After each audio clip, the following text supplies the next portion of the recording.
دراسة تطبيقية، وذلك تحت إشراف كل من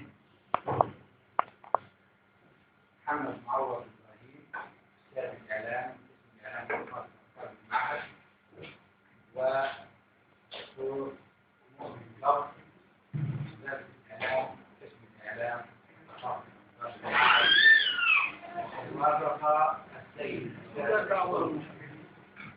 وقد وافق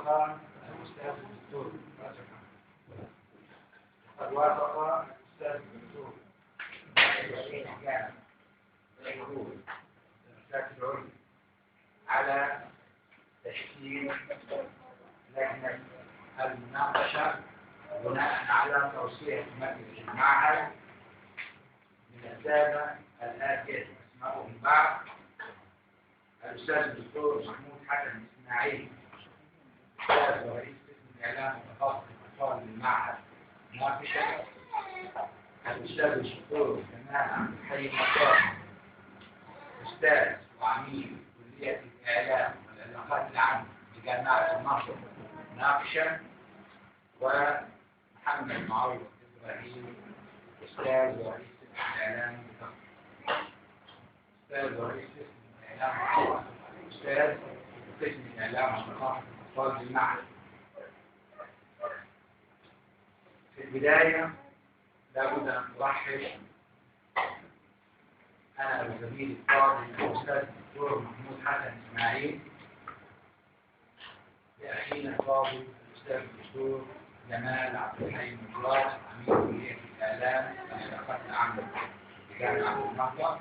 أهلا وسهلا به في معهده وبين زملائه وتلاميذه في معهد الرسائل العليا. كما يسعد أن أحيي أخي وزميلي الفاضل الأستاذ الدكتور محمود حسن إسماعيل شكرا جزيلا على قبوله مناقشة هذه الرسالة العلمية المقدمة من الطالب إبراهيم حسن المرسي محمد. أيضا لابد أن نحيي الباحث حي الطالب إبراهيم حسن المرسي على فكرة محاضرة أخذ جمهور الطالب إبراهيم حسن المرسي هيئة الدكتور إبراهيم حسن المرسي. لابد أن نحيي الطالب إبراهيم حسن المرسي محمد على جهده الكبير الذي قدمه في هذه الدراسة، وأحييكم جميعا وأخص أهل إبراهيم والده ووالدته وأخواته والصاحب الصغيرة وزوجته وابن عبد المنعم وبنته جهاد وكل الناس يهم بإبراهيم، فأهلا وسهلا بهم. كذلك أحيي أهل إبراهيم جميعا وكل من جاء ليشارك إبراهيم حسن المرسي فرحته اليوم وحصوله على درجة الدكتوراه. وأدعو إبراهيم حسن كما يسعدني أيضا أن أحيي زملائي الأفاضل من كل الجامعات المصرية الذين شرفونا من مسائل الإعلام، وأخص طبعا بالذكر كلية الإعلام بالمعهد هنا الذين شرفونا الأستاذ الدكتور خالد مسعد الصحافة والدكتور مصطفى والأستاذ السيد أبو نجيب وكل الزملاء الأفاضل الذين جاءوا يشاركوا إبراهيم فرحته. أي زملاء إبراهيم الذين يبحثون معه للحصول على درجات علمية في هذا المجال، في مجال الإعلام والخاص. التحية الكبيرة قوي لأم إبراهيم وأب ووالد إبراهيم وأهل جميعا هذا الشاب هذا البحث الجميل هذا البحث المتميز، وأتمنى له التوفيق وأدعوه أن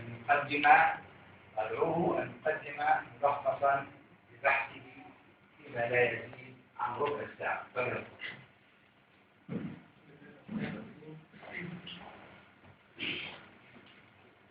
نوع من نواحي سمولي وفقري في هذا المثال مجال الأساتذة وبين الزملاء في حلقة مصطلحات العلم لا أطرح ملخصا للدراسة المقدمة للحصول على رواية السبع في الإعلام والإخبار الخاص وعنوانة الدين دور الصحف في تشكيل صور دينية في قضايا الاقتصاد المصري لدى عينة من الشباب الجامعي الدراسة التوظيفية إعداد الرئيس حسن المفتي إشراف الدكتور محمد معاذ إبراهيم عميد كلية تكنولوجيا الإعلام جامعة سيناء دكتور مؤمن قبل عبد الشافي مدرس بقسم الإعلام والصحافة الأطفال مع الدراسات العليا في البطولة جامعة عين شمس.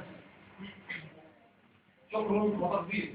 ربي أودعني أن أشكر نعمتك التي أنعمت علي، والحمد لله الذي أعانني على هذا الجهد الذي هو ثمرة العديد من الجهود المخلصة. وأول هذه الجهود ورفعها قدرا وأعمقها أثرا هو جهد الأستاذ الدكتور محمد معوض عميد كلية الإعلام جامعة سيناء الذي تبنى البحث والباحث، فغمرني سيرته بعقله وحبه الصادق وفكره الصادق وتوجيهاته القيمة، وكان معي دوما على الطريق نبراسا للعلم ومنارة تهدي للمعرفة، فعرفته عالما جميلا وأستاذا ومربيا فاضلا، فقد كان ويزال لي نعم المعلم والناصح والمرشد، فلم يزل صدره بتساؤلاتي ولم يبخل علي بوقته وجهده وعلمه. فإلى سيادتي أتقدم بأسمى آيات الحب والشكر والتقدير، داعيا الله عز وجل أن يزيدهم فضلا بفضل وعلما بعلم، فجزاه الله عني وعن غيره خير الجزاء، وجعله في ميزان حسناته ومنحه موصول الصحة والعافية. يا رب.